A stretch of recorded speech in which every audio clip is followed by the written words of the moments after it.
Is now the right time for Boris to lift restrictions epidemiologically or politically? And what about the associated infrastructure, from free testing to ONS surveillance? Well, let's talk through all of this now with Tom Whipple, the science editor at The Times. Welcome to the programme. I suppose for many people, we might be raising an eyebrow looking at a weakened Prime Minister, seeing the position in which he sits and thinking, is this really the scientific thing to do?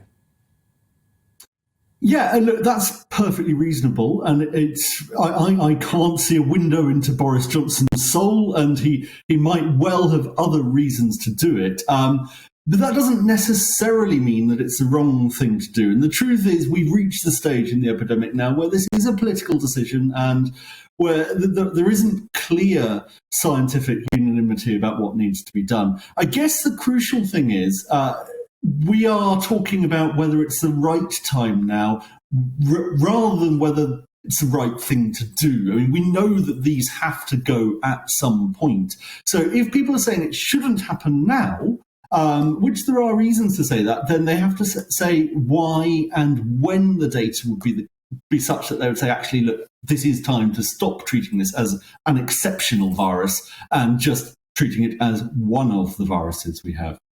It's interesting looking at the data. The Prime Minister pointed in the Commons last week to positive data, and it does look positive. Deaths are declining. Deaths for this time of year are actually lower now than on average and have been for the last few weeks. I wonder, though, if we remove, for example, the mandatory self-isolation requirement, might those numbers begin to tick up again?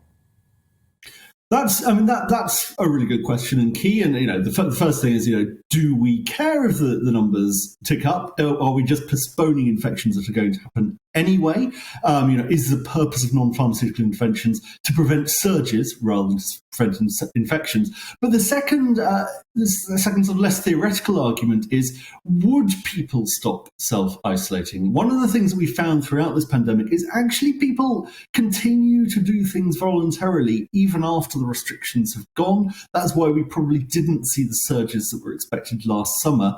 And I suspect we're not going to be in the situation where people have terrible COVID but are saying to their bosses, look at me, aren't I the best worker? Here I am sneezing all over you in the office. I suspect they'll still be staying at home. Where we might see a difference is asymptomatic children will, no longer be staying at home when they could be at school. So I wouldn't expect a step change. Obviously, there will be more infections because of this, but I wouldn't expect some massive step change in infections as a result.